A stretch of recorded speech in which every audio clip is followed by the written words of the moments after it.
We are Julia Crabtree and William Evans, and we're in our installation at the South London Gallery.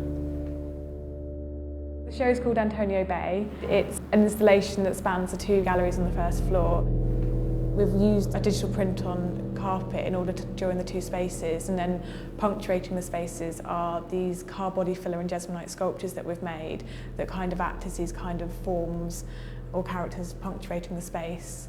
And then there's a soundtrack that kind of ebbs and flows into the space to create like an aural register.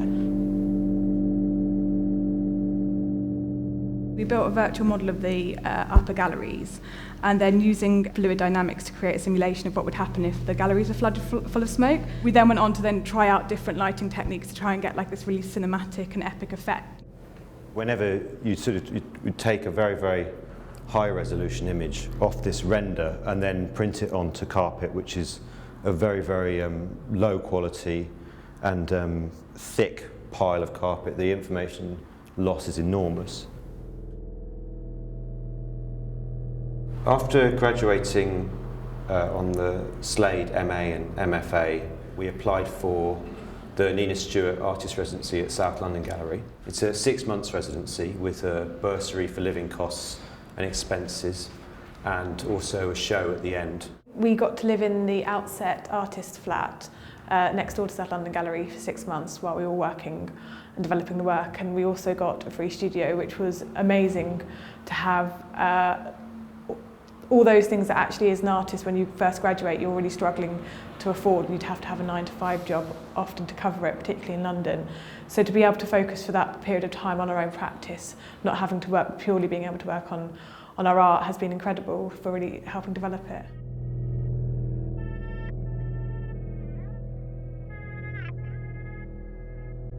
I think the work that we make is a lot to do with the relationship between the body and the screen. So for us,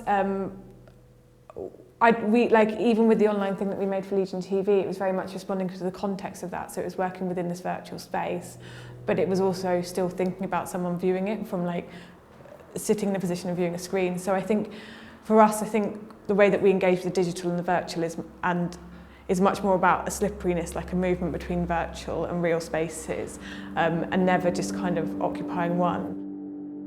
Legion TV is a not-for-profit project space, and we're funded by the Arts Council and a local brewery, and we work with early career and emerging artists to commission new work. When I invited Julia and Will to do the project, I explained to them that there was this online space, this online platform, and this space within the gallery, and that what I really wanted them to do was to work in both spaces simultaneously and make something that could be viewed as a real physical embodied experience and as a kind of more detached online experience, because that's what their practice is about. It's about the kind of cinematic image, about the flatness, about motifs and construction of space.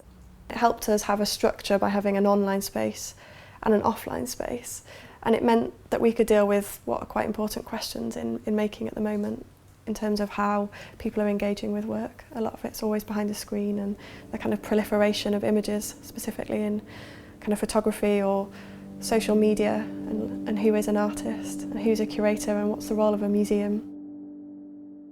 Be aware that it's a very different medium to seeing a piece of art in a gallery. There's something about viewing a work of art that's very embodied, and it's about a perceptual response to something in a space.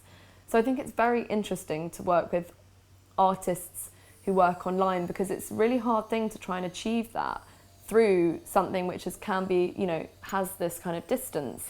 I think your network's really important, so the people that you kind of develop relationships with while you're at college, and they're the really important people that will support you if you need to build something, you can't build it, or to make sure there are people at your private views, and that's kind of how you start, really. Our networks, our peers and the people that we can tie into and have discussions, it's like now you have like a global art community, so you can be Skyping, collaborators and friends all over the world, and that feels quite natural, and you can have that flow which you would not have had like 10 years ago, maybe even 5 years ago. So that's really exciting. So maybe it's not so much about an audience, but it's about like a peer network, and a dialogue is much wider and much more exciting, and it becomes very much quicker.